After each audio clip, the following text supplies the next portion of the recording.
The stars had always called to humanity, and now humanity had answered. Captain Elena Vasquez stood on the bridge of the TSS Relentless, her eyes fixed on the vast darkness beyond the viewport, and she felt the weight of command pressing down on her shoulders like a physical force. The Terran Expeditionary Fleet had been patrolling the Outer Rim for 3 months now, mapping systems that no human had ever seen, and the crew was growing restless with the monotony of empty space.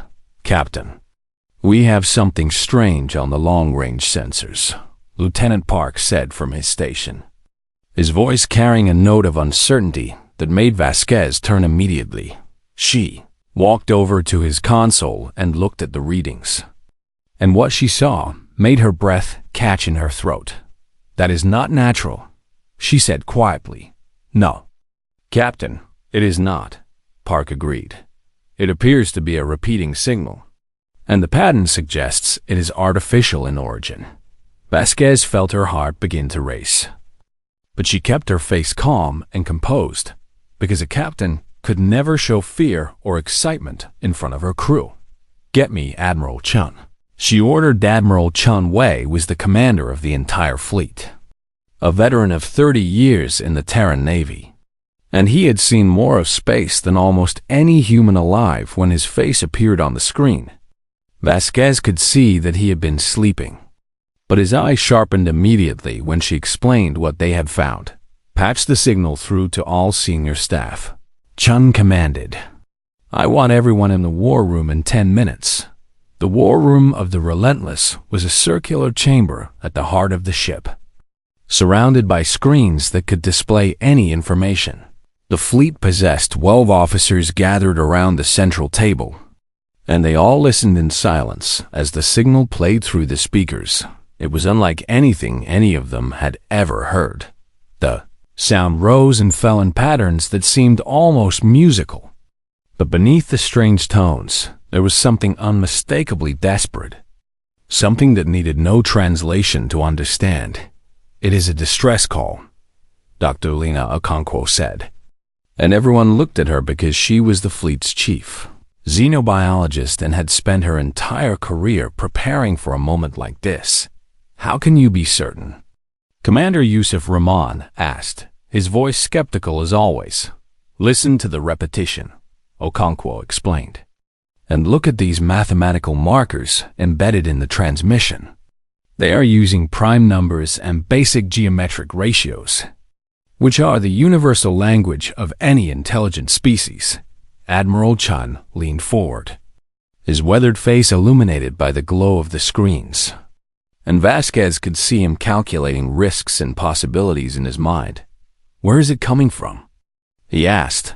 "A system we have cataloged as KX7741, Park reported. "It is approximately 4 days' travel at maximum speed. The signal itself is 3 days old." Another officer added, "Whatever happened there?" "It happened before we even knew they existed." The room fell silent as everyone absorbed the implications of that statement. 3 days was a long time when someone was calling for help. Chun stood up and walked to the viewport, his hands clasped behind his back, and for a long moment he simply stared out at the stars. "We have searched for centuries," he said finally, his voice soft but clear in the quiet room. "We have wondered if we were alone in this vast universe. And now we have our answer." He turned back to face his officers, and there was something fierce burning in his eyes. "We are going to answer that call," he declared. "This fleet will alter course immediately for system KX7741. Admiral, with respect, we do not know what we will find there," Rahman said carefully. "This could be a trap, or we could be walking into the middle of a conflict we do not understand." "You are correct, Commander. We do not know what we will find," Chen agreed. "But I did not join the Navy to run from the unknown, and I did not lead this fleet into deep space to ignore a cry for help." Vasquez felt a surge of pride at his words, and she saw the same feeling reflected on the faces of her fellow officers. This was why they had come so far from home. "All ships will go to maximum readiness," Chung continued, We will approach with caution, but we will approach. And whatever is waiting for us in that system, we will face it together. The fleet changed course within the hour. 12 ships moved as one through the darkness of space, their engines burning bright against the eternal night. And every soul aboard them knew that they were sailing toward something that would change everything. Vasquez spent the next 4 days preparing her ship and her crew for every possibility she could imagine. She ran combat drills and first contact scenarios. She checked and rechecked every system, and she barely slept because her mind would not stop racing. On the third night, she found herself in the observation deck, alone with the stars. Cannot sleep either? A voice asked from behind her. She turned to find Admiral Chun standing in the doorway, and he looked as tired as she felt. No, sir. My mind will not let me rest, she admitted. Chun walked over to stand beside her, and together they watched the stars stream past. I have been in the Navy for 30 years, he said quietly. I have seen wonders that would have seemed like magic to our ancestors, but nothing has ever felt as important as this. What do you think we will find? Vasquez asked. I do not know, Chun admitted, but I have a feeling in my gut that tells me everything is about to change, and I have learned to trust that feeling. Are you afraid? She asked, and then immediately regretted the question because you did not ask an admiral if he was afraid. But Chun just smiled, a tired and knowing expression that made him look almost grandfatherly. Terrified, he said. But fear has never stopped humanity before, and it will not stop us now. On the fourth day, the fleet dropped out of faster-than-light travel at the edge of System KX 7741. What they found waiting for them was beyond anything they had imagined. The distress signal was still playing, but now they could see its source. And the sight made every person in the fleet fall silent with horror. Debris stretched across their sensors for thousands of kilometers. Pieces of ships and stations drifted in the void. Twisted metal and shattered hulls that spoke of terrible violence, and among the wreckage, floating in the cold emptiness of space, were bodies. They were not human bodies.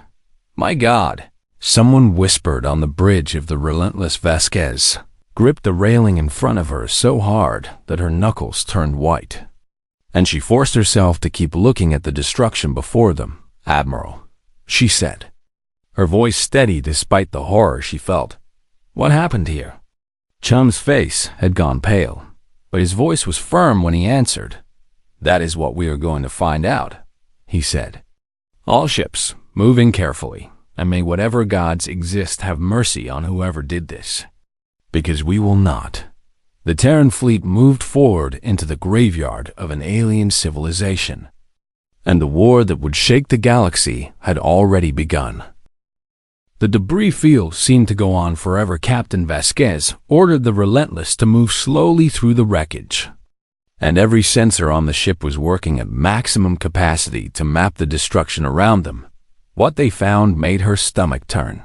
Ships that had been destroyed were elegant things, built with curves and flowing lines that suggested a species who valued beauty as much as function. Now, they were nothing but torn metal and shattered dreams. I am picking up organic matter on the scanners, Lieutenant Park reported, his voice strained. Hundreds of contact points throughout the debris field. Bodies, Dr. Okonkwo said quietly from her station. They are bodies. Vasquez had commanded ships in dangerous situations before, but she had never seen anything like this. This was not a battle. This was a massacre. Admiral, Chun is requesting a fleet-wide conference, her communications officer announced. The holographic display in the center of the bridge flickered to life, showing the faces of all 12 ship captains and the admiral himself. Chun looked older than he had 4 days ago, and Vasquez understood exactly how he felt. We have completed our initial survey, the admiral began, and the situation is worse than we feared. He pulled up a map of the system on the shared display. The debris field contains the remains of approximately 40 ships and 3 orbital stations, he continued. The planet below shows signs of heavy bombardment, and our thermal scans indicate that several cities are still burning. Is there anyone left alive? Captain Morrison of the TSS Defiant asked. That is what we need to find out, Chun replied. We have detected one vessel that appears to be relatively intact, drifting near the edge of the debris field, and I am ordering a boarding party to investigate. Vasquez straightened in her chair because she knew what was coming. Captain Vasquez, the Relentless will lead the boarding operation, Chun said. Choose your best Marines and proceed with extreme caution. Yes, Admiral, she responded 30 minutes later. Vasquez stood in the shuttle bay of the Relentless. Watching her Marines prepare for the mission, Sergeant Major Thomas Cole was leading the team. A massive man with 20 years of combat experience who had never failed a mission in his entire career. Remember your training, Vasquez told them. We do not know what we will find over there, but we approach with open hands and ready weapons. And we do not fire unless fired upon. The shuttle launched into the darkness, and Vasquez returned to the bridge to watch the operation unfold. The alien ship was larger than it appeared on sensors. A vessel nearly half the size of the Relentless, with a hull that shimmered with strange colors, even in the dim light of the distant sun. No power readings. Cole reported over the communication channel. Attempting to locate an entry point, the Marines found an airlock that had been damaged in whatever battle had taken place, and they cut their way inside with plasma torches. What they found waiting for them would change humanity forever. We have survivors, Cole announced, his voice filled with wonder. Repeat, we have survivors, 17 of them. And they are very much not human. Vasquez felt tears prick at her eyes. And she was not ashamed of them. For centuries, humanity had wondered if they were alone now. They had their answer. The survivors were brought aboard the Relentless with extreme care, and Dr. Okonkwo met them in the medical bay with a team of xenobiologists who could barely contain their excitement. Aliens were insectoid in appearance, with hard shells that covered their bodies and large multifaceted eyes that reflected the light in rainbow patterns. They stood on 4 legs and had 4 arms, and they moved with a grace that seemed almost like dancing. They were terrified. Vasquez could see it in the way they huddled together, in the way they flinched at every sound and movement, and her heart ached for these creatures who had lost everything. We need to establish communication, Okonkwo said. I am going to try using mathematical symbols first. The process was slow and difficult, but the aliens were intelligent and clearly wanted to communicate as much as the humans did within hours.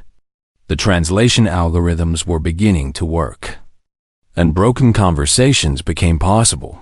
The aliens called themselves the Velith, and their story was one of horror. Dominion came, their apparent leader said, her voice rendered into flat tones by the translation software. Demanded we surrender all, become slaves, give up our children to their schools, our workers to their factories. What happened when you refused? Vasquez asked gently. They killed us, the Velith answered simply. Ships came, many ships, more than stars in sky, and they killed everyone. The Velith leader paused, her multifaceted eyes fixed on Vasquez with an intensity that was almost painful. Why you help? She asked. Why you come? We heard your call for help, Vasquez explained. Where we come from? We answer such calls. The Velith made a sound that the translator could not interpret. But Okonkwo later told Vasquez that she believed it was crying. Then the conversation took a turn that no one expected. What world are you from? The Velith leader asked. What kind of place make creatures like you? Vasquez described Earth as best she could, talking about the blue oceans and green forests, the mountains and deserts, the storms and earthquakes, the predators and prey. With each word, the Velith seemed to grow more and more agitated. Heavy world. the translator rendered. Poison air, burning light, monsters everywhere. Death waiting in every shadow. I suppose you could describe it that way, Vasquez admitted. Confused by the reaction, the Velith leader drew back from her, and all 17 survivors huddled closer together. You are Deathworlders, the Velith said, and the translator conveyed a sense of absolute terror in that word. I do not understand, Vasquez said. Deathworlders, the Velith repeated. Species from impossible worlds, worlds that should not make life. Worlds that make monsters. Okonkwo stepped forward, her scientific curiosity overcoming her caution. Are there others like us? She asked. Other Deathworlders? We're others, the Velith answered. Long ago, many Deathworlders in galaxy. Strong and fierce and terrible. But Dominion found them. Dominion always finds them. What happened to them? Vasquez asked, though she already knew the answer. Dominion killed them all, the Velith said. Dominion hunts Deathworlders, destroys their worlds, burns their children, salts their soil so nothing grows again. The room fell silent as the weight of those words settled over everyone. They exterminate entire species, Okonkwo whispered, just because of where they evolved. Deathworlders too dangerous, the Velith explained. Too strong, too fierce, too hard to control. Dominion cannot allow such things to exist. Vasquez felt cold spread through her chest as she understood what this meant. The Dominion knows we are here now, she said. They will have detected our ships when we arrived. The Velith leader looked at her with something that might have been pity. Dominion will come for you, she confirmed. Dominion always comes, and Dominion always wins. Vasquez stood up and squared her shoulders. Then they are in for a surprise, she said. Because humanity does not know how to lose. The Velith made that untranslatable sound again. But this time, Vasquez thought she detected something other than sorrow. She thought she detected hope. Must warn your people, the Velith said. Must prepare. Dominion is vast. Dominion is powerful. Dominion has crushed 100 species before you. Then they have never faced anything like us. Vasquez replied. She turned and walked out of the medical bay, her mind already racing with everything that needed to be done. Admiral Chun was waiting for her in the corridor, and his face told her that he had heard everything. Well, Captain, he said quietly, it seems we have found something more than we bargained for. Yes, Admiral, she agreed. We came looking for neighbors and found an empire of murderers. Chun nodded slowly, his eyes distant. Then I suppose we will have to do something about that, he said. And in that moment, standing in the corridor of a starship surrounded by the wreckage of an alien civilization, humanity made its choice. They would not run, they would not hide, they would fight. Admiral Chun called a meeting of all senior officers within the hour.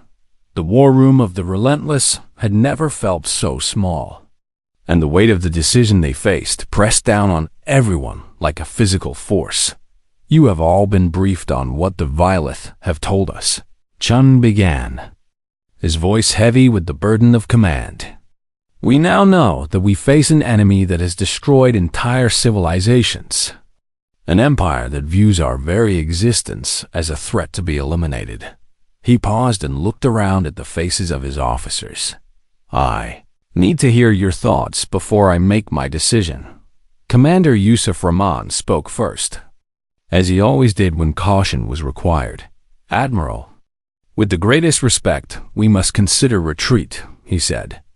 We have 12 ships against an empire that numbers in the thousands, and our primary duty is to warn Earth so that humanity can prepare for what is coming. I agree with Commander Rahman, Captain Morrison of the Defiant added. Every hour we stay here is an hour we could be using to bring this intelligence home. And what of the Velith? Dara Okonkwo asked, her voice sharp. Do we abandon them to their fate after they have trusted us? 17 survivors cannot weigh against the survival of our entire species, Rahman argued. This is mathematics, not cruelty. It is not that simple, Okonkwo fired back. The way we act in this moment will define who humanity is to the rest of the galaxy, and if we run at the first sign of danger, we will be seen as cowards forever. Better to be seen as cowards than to be extinct. Raman replied. The argument went back and forth, and Chun listened to every word without interrupting. Vasquez watched him carefully, trying to read his thoughts, but his face was a mask of careful neutrality. Finally, when everyone had spoken, all eyes turned to her. Captain Vasquez, you have been quiet, Chun observed. What are your thoughts? Vasquez stood up slowly, gathering her words before she spoke. I have been thinking about why we came out here in the first place, she said. We did not cross the stars because it was safe or easy. We did it because it was necessary, because humanity has always pushed beyond its limits. Because exploration is in our blood. She looked at Raman with understanding rather than anger. Commander Raman is right that our primary duty is to Earth. But he is wrong about what that duty means, because our duty is not just to keep Earth alive. It is to make Earth worth saving. What do you mean? Morrison asked. If we run now, we survive. But we become something less than what we were, Vasquez explained. We become a species that abandons those in need, that lets murderers win because fighting is too hard. And that is not who we are. She turned to face the Admiral directly. We did not come looking for a fight, Admiral, but a fight has found us, and I believe that how we respond will echo through history forever. Chun nodded slowly, and something in his eyes told Vasquez that she had spoken his thoughts aloud. Here is my decision, he said. 3 ships will take the Velith survivors to a hidden location and then proceed to Earth at maximum speed. They will carry all the intelligence we have gathered and warn humanity of what is coming. And the rest of us? Raman asked. The remaining 9 ships will stay here, Chun continued. We will establish a defensive position and wait to see if the Dominion comes. And if they do, we will show them what Deathworlders are capable of. Admiral, that is suicide, Morrison protested. Perhaps, Chun admitted. But it is also the right thing to do, and I will not order anyone to stay who does not wish to. But I believe that most of you will choose to stand with me. He was right when the call for volunteers went out across the fleet. Nearly every officer and crew member chose to stay. The 3 ships that would return to Earth were crewed by skeleton teams. Just enough personnel to get them home and deliver the warning. The Velith were loaded aboard the fastest vessel, and their leader came to the bridge of the Relentless to say goodbye. You stay to die, she said to Vasquez, her translator rendering the words in flat tones that could not convey the emotion behind them. We stay to fight, Vasquez corrected her. Dying is not part of the plan. Dominion has never lost, the Velith warned. In 10,000 years. They have never lost. Then they are overdue, Vasquez replied. The Velith made that strange sound again. The one that might have been crying or might have been laughing. Your people are mad, she said. Completely mad. We prefer the term determined, Vasquez answered with a smile. The Velith reached out with one of her forearms and touched Vasquez gently on the face. A gesture that seemed to carry deep meaning in her culture. If somehow you win, she said. If somehow you survive, find us. We will remember what you did here today. When we win, Vasquez corrected her again.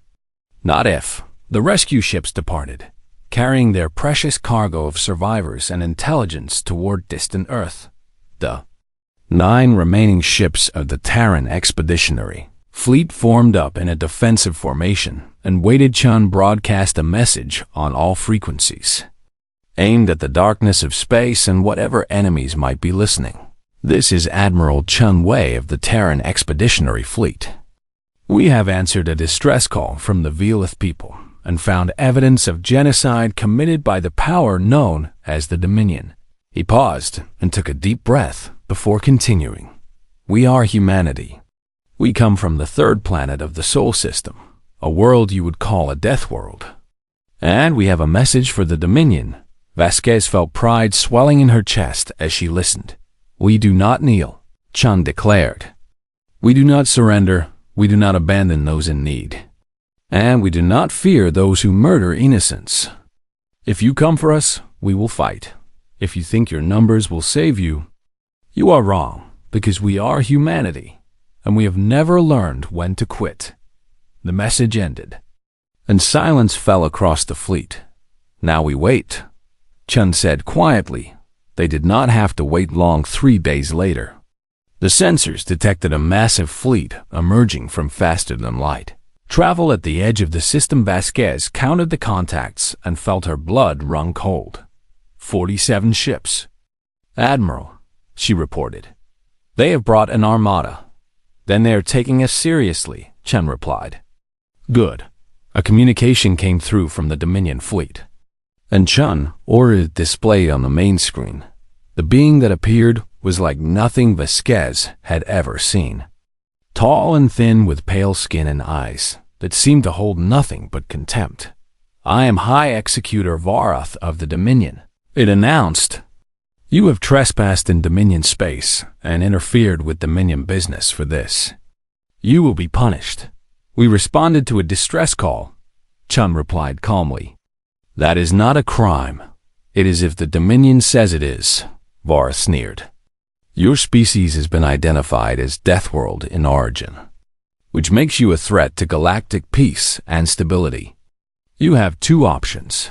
The High Executor leaned forward, his alien face twisted with what might have been pleasure. Option 1. You surrender immediately and submit to sterilization. Your species will be allowed to live out its natural lifespan, but will produce no more offspring. This is mercy. And option 2? Chun asked. You die here today, and when we find your homeworld, everyone on it dies as well, Boris said simply. Choose. Admiral Chun looked at the alien for a long moment. And then he did something that surprised everyone. He laughed. Let me tell you something about humanity, he said. We evolved on a world that tried to kill us every single day. We survived ice ages and plagues and predators that make your worst nightmares look tame. We have been fighting since before we learned to walk upright. And we have never, ever given up. He leaned forward, his eyes blazing with defiance. So here is my answer to your options. Go to hell. He cut the communication and turned to Vasquez. All ships. Battle stations, he ordered. It is time to show these murderers what Deathworlders can do. The Terran fleet moved forward to meet the Dominion Armada 9 ships against 47. Odds were impossible, but humanity had never let impossible odds stop them before. The first plasma bolt streaked across the void and struck the TSS Indomitable on her port side. The Battle of KX 7741 had begun. High Executor Varath had expected the humans to scatter, to break formation and flee when faced with the overwhelming might of his armada. But instead they did something he had never seen before. They attacked the Terran fleet, surged forward in a tight wedge formation, their weapons blazing, and they punched straight through the center of the Dominion line before Varath could even issue orders. What are they doing? Varath demanded, watching in disbelief as the tiny human ships wove through his armada like predators among prey. They appear to be engaging at close range. High Executor, his tactical officer reported. Very close range on the bridge of the Relentless. Captain Vasquez gripped her command chair as the ship shuddered under enemy fire. Damage report, she demanded. Minor hull breaches on decks 7 and 12.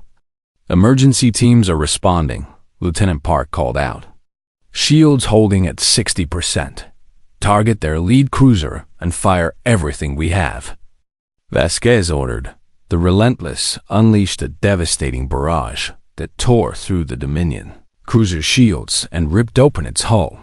The alien vessel exploded in a ball of fire, and Vasquez allowed herself a grim smile of satisfaction. But there were 46 more ships to deal with. The Dominion recovered from their initial shock and began to coordinate their fire. Focusing their combined firepower on one human ship at a time, the TSS Valor was the first to fall, her engines destroyed by concentrated plasma fire. But even then she did not die quietly. "Admiral, the Valor is going critical," Park reported. "Captain Williams is requesting permission to ram." Chun's voice came through the fleet communication channel. Steady and calm, despite the chaos. "Permission granted, Captain Williams." "Make it count." The Valor accelerated toward the nearest Dominion battleship, her engines screaming as they pushed beyond all safety limits. The Dominion ship tried to evade. But the Valor's crew had been trained on a world where split-second decisions meant the difference between life and death. The collision was spectacular. Both ships vanished in a massive explosion that took out two smaller Dominion vessels as well. And Vasquez felt tears streaming down her face as she watched her friends sacrifice themselves. 3 for 1, she whispered. "Rest well, Valor." But there was no time for mourning. The battle raged on, and the Terran fleet employed tactics that the Dominion had never encountered. Human ships worked in pairs, covering each other and creating crossfire zones that turned Dominion formations into killing grounds. When shields failed, human crews sealed breaches with emergency patches and kept fighting. When weapon systems went down, human engineers performed repairs under fire that would have been considered impossible by any other species. And when Dominion soldiers attempted to board human vessels, they learned the true meaning of the word Deathworld, the TSS Defiant. Dominion soldiers breached the hull, expecting to find a crew ready to surrender. Instead, they found Sergeant Major Thomas Cole and 50 Terran Marines waiting for them. "Welcome aboard," Cole said with a smile that held no warmth at all. "Allow me to show you some human hospitality." The Dominion soldiers were taller than humans and equipped with advanced weapons and armor. It did not matter. Humans had evolved on a world filled with predators, and they had become the greatest predators of all. Cole led his Marines through the boarding party like a hurricane through a field of wheat. And within minutes, the Dominion soldiers were dead or in retreat. The same scene played out across the fleet wherever boarding was attempted. The Dominion had never fought an enemy that seemed to enjoy close combat, that moved faster and hit harder than any species in their experience. High Executor Varath watched the battle unfold with growing horror. He had brought enough ships to destroy a small civilization, and instead he was losing. How is this possible? He demanded of his officers. They are primitives from a death world. They should be dead by now. High Executor, their ships are designed differently than anything in our records, his tactical officer explained nervously. They have redundant systems for everything. Their hulls are reinforced far beyond what we considered necessary, and their crews appear to be operating effectively, even in conditions that would kill any Dominion soldier. Their gravity tolerance alone is remarkable, another officer added. They are functioning normally at acceleration rates that would crush our people. Varath slammed his fist down on his command console. I do not care about their biology. He snarled. Find a way to kill them. But the battle had turned against the Dominion in ways that Varath could not understand. The humans were not fighting like any enemy he had ever faced. They did not seek to preserve their ships or their lives. They sought only to inflict maximum damage on their enemies, and they were terrifyingly good at it on the Relentless. Vasquez received word that the Indomitable was critically damaged and about to lose power. Captain Morrison is requesting permission to attempt a ramming attack on the Dominion flagship. Park reported. Vasquez looked at the tactical display and saw an opportunity. Negative on the ram, she said. Tell Morrison to bring the Indomitable alongside the flagship and prepare for a boarding action. I am going over there personally. Captain, you cannot be serious, Park protested. Admiral Chung, requesting permission to board the enemy flagship, Vasquez said over the command channel. Ignoring Park's objection, there was a moment of silence before Chun's voice came back. Permission granted, Captain. Give my regards to the High Executor. Vasquez gathered every Marine the Relentless could spare and transferred to the crippled Indomitable. The ship was dying, her corridors filled with smoke and her hull groaning under the stress of combat damage. But her crew was still fighting. Captain Morrison. I am taking a boarding party to the Dominion flagship, Vasquez announced. Can you get us close enough? Morrison appeared on the screen, his face bloodied and his uniform torn. I will ram her straight into their docking bay if I have to, he promised. Just give me the word. The Indomitable accelerated toward the Dominion flagship with everything she had left. Defensive. Fire tore chunks out of her hull. But she kept coming, driven by the sheer determination of her crew. Brace for impact. Morrison announced. The Indomitable crashed into the flagship's side, her bow crumpling but creating a direct path into the enemy vessel. Go, Morrison ordered. Go now. We will hold them off as long as we can. Vasquez led her Marines through the breach and to the Dominion ship. What followed was 30 minutes of the most intense fighting of the entire battle. The Dominion flagship was enormous, filled with thousands of crew members, but Vasquez and her Marines cut through them with ruthless efficiency. They moved like ghosts through the alien corridors, striking fast and vanishing before the enemy could respond. And all the while, they pushed toward the bridge. Of Orth learned of the boarding too late to stop it by the time he ordered his personal guard to defend the bridge. Vasquez was already there. The door exploded inward, and Vasquez stepped through with her rifle raised. High Executor Vareth. I presume. She said. Vareth drew his personal weapon, an elegant plasma pistol that had never been fired in actual combat. You cannot win here, he hissed. Even if you kill me, the Dominion is eternal. We will hunt your species to extinction. Then we will make that hunt the most expensive thing your empire has ever done. Vasquez replied. Starting with you. She pulled the trigger. The Battle of KX-7741 lasted 11 hours in total. When it was over, 6 Terran ships remained, all of them badly damaged, but 29 Dominion vessels were destroyed or disabled, including the flagship. High Executor Vareth was dead, along with thousands of his soldiers. The impossible had happened. The Deathworlders had one Admiral Chun surveyed the wreckage from the bridge of the Relentless and allowed himself a moment of grief for all the friends he had lost. Then he straightened his shoulders and began giving orders. Salvage everything we can from the Dominion ships, he commanded. Technology, star charts, intelligence files, everything. We need to know what we are facing. Admiral, Lieutenant Park said quietly. The Dominion will send more ships. This victory is just the beginning. I know, Chan replied. That is why we need to be ready. He looked out at the stars, imagining the vast Dominion Empire waiting somewhere in the darkness. They have been hunting Deathworlders for 10,000 years, he said. They thought they had killed them all. A grim smile crossed his weathered face. They were wrong. The 6 surviving ships of the Terran Expeditionary Fleet limped toward the rendezvous point, their hulls scarred and their crews exhausted, but they were alive.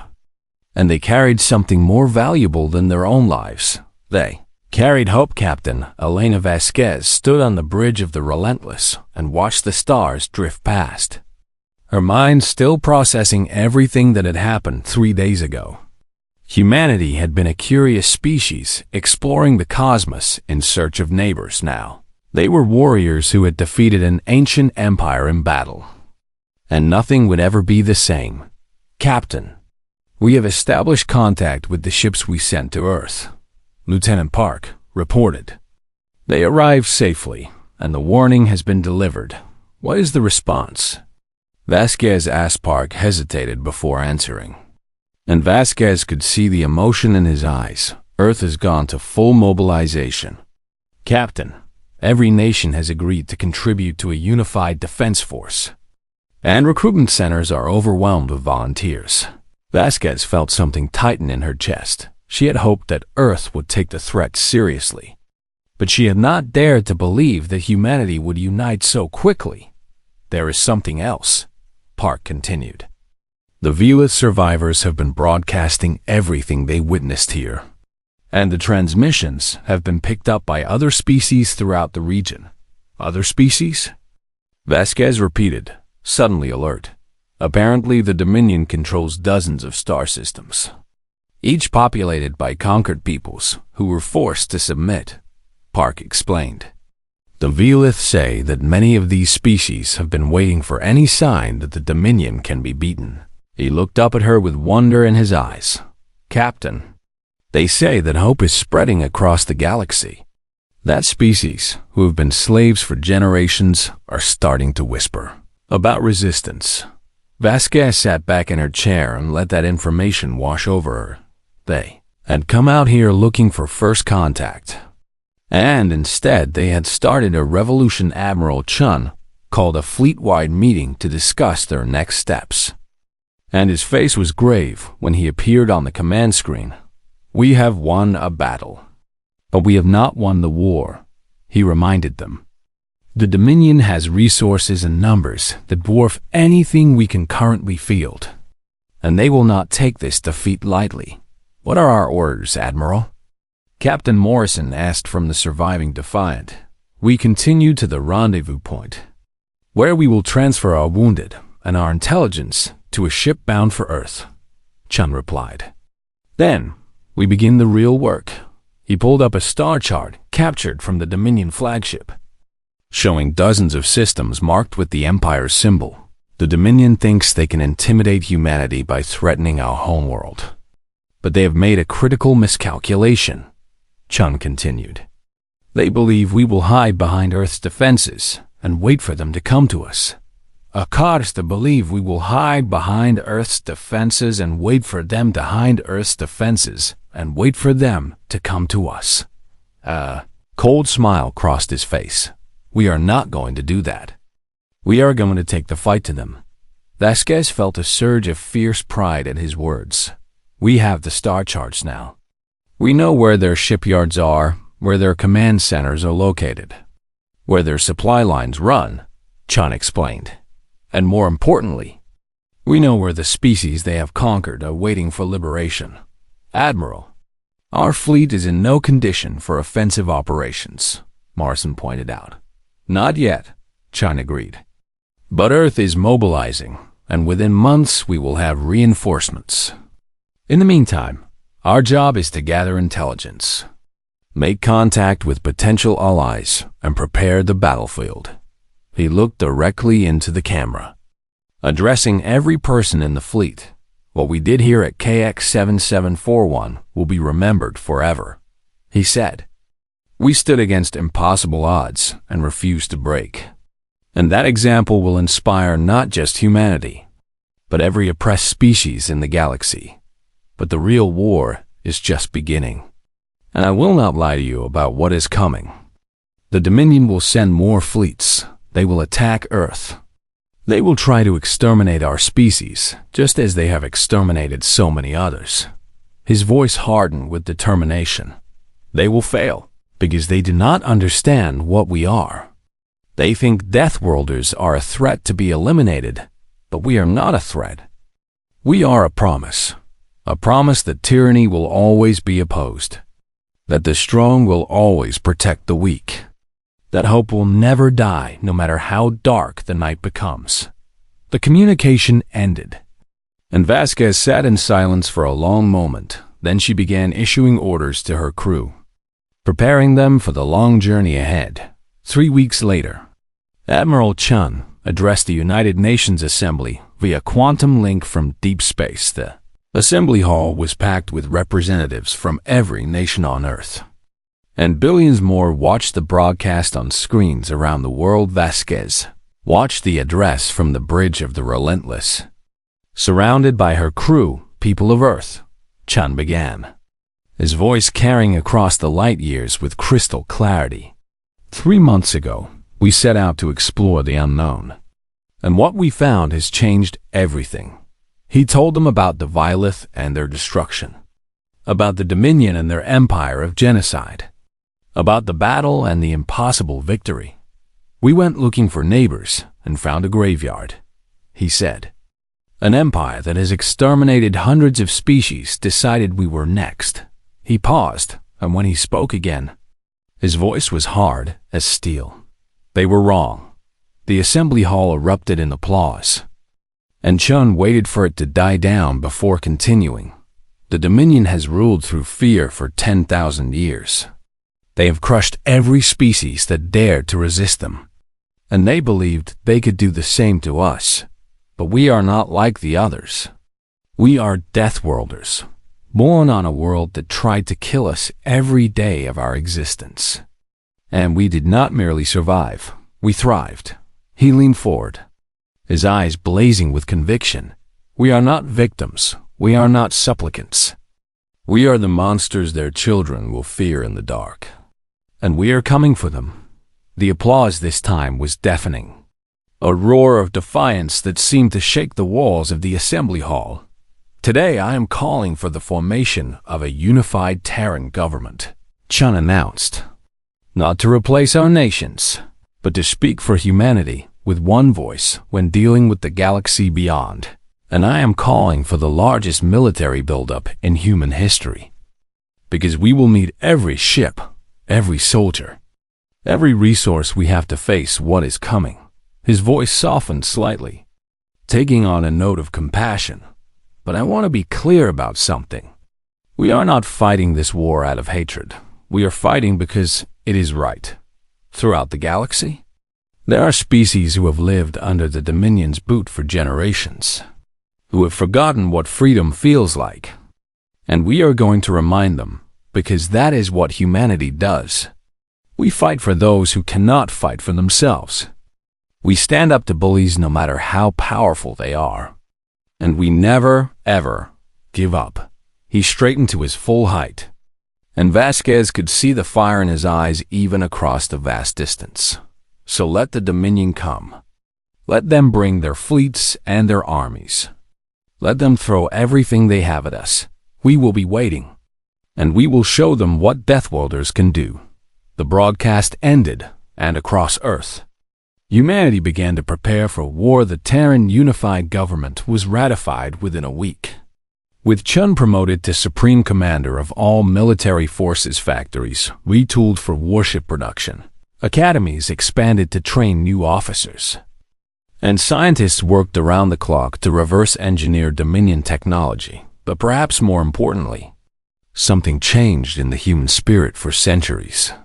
Humanity had been divided by borders and ideologies, by conflicts that seemed impossible to resolve. Now they had a common enemy, a shared purpose that transcended all their differences. And across the galaxy, the ripples of their victory continued to spread on 100 conquered worlds. Resistance movements stirred to life slaves who had accepted their fate for generations, began to whisper about freedom, and everywhere, the story of the Deathworlders was told and retold, growing with each telling the story of a small fleet that had answered a distress call and refused to run the story of impossible courage in the face of overwhelming odds. The story of hope reborn. High Marshal Kethros of the Dominion received the report of Varus' defeat with cold fury. How many Deathworlders are there? He demanded. Unknown, High Marshal. His adjutant replied nervously. But their homeworld has been located. Kethros studied the star charts showing the Sol system and its third planet. Prepare a war fleet, he ordered. The largest in Dominion history. We will burn their world to ash and salt the soil so nothing ever grows there again. But even as he gave the order, Kethros felt something he had never experienced before. He felt doubt. The Dominion had crushed hundreds of species over 10,000 years, and not once had they faced defeat until now. And deep in his cold heart, High Marshal Kethros wondered if perhaps the Dominion had finally found an enemy it could not destroy, an enemy that would destroy them instead. The war for the galaxy had begun, and humanity was ready. They had answered an alien call for help, and in doing so, They had changed the course of history. They were Deathworlders, born of a savage world, tempered by endless struggle, and they would never stop fighting until every tyrant in the galaxy learned what that meant. The stars themselves seemed to tremble with anticipation. A new age was dawning, and humanity would lead the way into the light.